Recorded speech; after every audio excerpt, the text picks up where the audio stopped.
저의 경우에도 돈을 못 받았던 경험이 있습니다. 안녕하세요. 법률사무소 대련의 김범식 변호사입니다. 팀장님, 오늘 뭐 궁금하신 거 있으시다면서요? 혹시 친구한테 떼인 돈을 받는 방법이 있을까요? 떼인 돈, 사실 지금 저도 떼인 돈 중에 못 받은 것만 해도 한 3천만 원이 넘는 것 같아요. 근데 이 떼인 돈이 어떻게 되는 거냐면은 두 가지가 있습니다. 투자 계약을 체결을 해서 하는 경우가 있고, 아니면 정말 돈만 빌려주는 경우가 있는데, 투자 계약을 체결해 가지고 뭔가를 진행했다고 하면은 이 사람이 일을 하는데 만약에 다 지출을 한 거고, 그래서 투자를 해 가지고 정말 사업을 정상적으로 영위하다 못 갚은 거다 라고 하면은 이거에 대해서 못 돌려받을 가능성도 있어요. 어떻게 하는 게 좋냐라고 했을 때는 누구나 다 아실 거예요. 차용증. 더 좋은 거는 공증. 공증을 사면 좋은 게 뭐냐면은 집행력이라는 게 있어요. 제가 만약에 누군가한테 돈을 꺼줬으면은 이 돈을 꺼준 거에 대해서 증명을 제가 해야 되는데, 공증이 있으면은 그 자체의 사실이 증명이 되는 거예요. 그래서 이 공증 가지고 바로 집행을 해주세요 하고 법원에 갖다 주면 채무자에 대한 재산에 대해서 강제 집행이 가능합니다. 그렇기 때문에 당장에 1억 정도 빌려준다고 했을 때 공증비용 해서 나오는 게 30 얼마밖에 안 되거든요. 그러니까 웬만하면 차용증도 쓰시고 공증도 쓰시는 게 좋습니다. 그런데 이런 것들이 다 지났어요. 이미 돈도 다 꺼졌고 뭐도 없어요.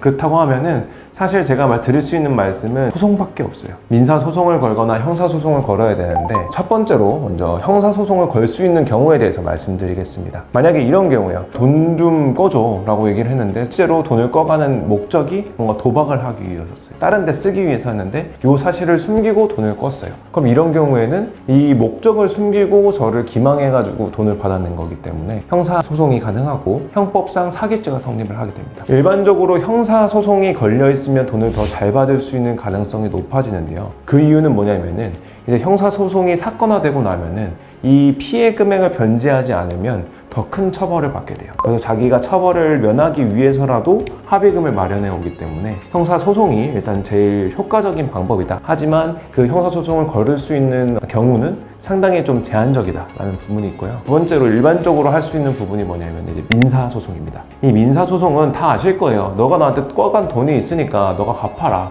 라고 해서 제 채권을 주장하는 소송이거든요. 근데 민사소송 같은 경우에는 기간이 한 3개월에서 한 6개월 정도 걸려요. 그리고 이거 민사소송을 통해서 판결을 받았다 라고 하더라도 강제집행에 들어가는데, 상대방 명의로 된 재산이 없으면은 제가 실질적으로 받을 수 있는 게 없어요. 그래서 그런 부분 때문에 실질적으로 집행력이 없어서 조금 효율이 없지 않느냐라고 물어보시는데, 근데 제가 거기서 하나 더 해드리는 부분은 뭐냐면은 민사소송을 걸 때 가압류를 걸어버리면 돼요. 통장을 싹 다 묶고 시작을 하는 겁니다. 사업하는 사람의 경우에도 사업자 통장을 묶어버리고 시작을 하는 거예요. 내가 여기에 대해서 이 채권이 있으니까 여기에 대해서 통장을 묶어달라고 청구를 하면서 들어가면은, 사업하는 사람들의 경우에는 뭔가 돈이 결제를 해줘야 되는데 막힌다거나 이런 문제들이 생기기 때문에 생각보다 쉽게 이제 돈을 받으실 수도 있습니다. 저의 경우에도 돈을 못 받았던 경험이 있습니다. 저한테 줘야 되실 분이 있으셨어요. 한 5천만 원 정도 사업적으로 좀 엮였던 분이 있는데, 저한테 반환을 해주셨는데 반환을 안 해주시는 거예요. 참 핑계만 계속 대시는 거예요. 이제 더 이상 제가 대표님 배려해드릴 수 있는 건 다 배려를 해드렸다. 만약에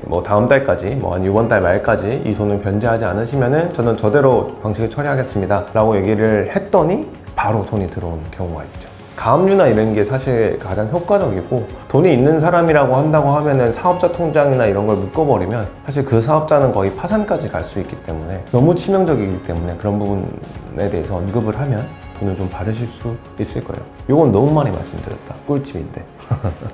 그리고 세 번째는 이런 형사소송하고 민사소송 나가기 직전 단계에 내용 증명을 한번 날려보는 거예요. 근데 내용 증명을 그냥 제가 써가지고 내용 등기 우편을 해서 보내는 거 말고, 변호사 통해서 앞으로 당신이 이런 상황에 처해 있으니 이렇게 하지 않으면 나는 민사소송과 형사소송 진행하겠다 라는 거를 거의 소장급으로 작성을 해가지고 보내면 됩니다. 그럼 이거를 받은 어떤 채무자 같은 경우에는 딴 데 가서 상담을 해보겠죠. 해보고 나면 알 거예요.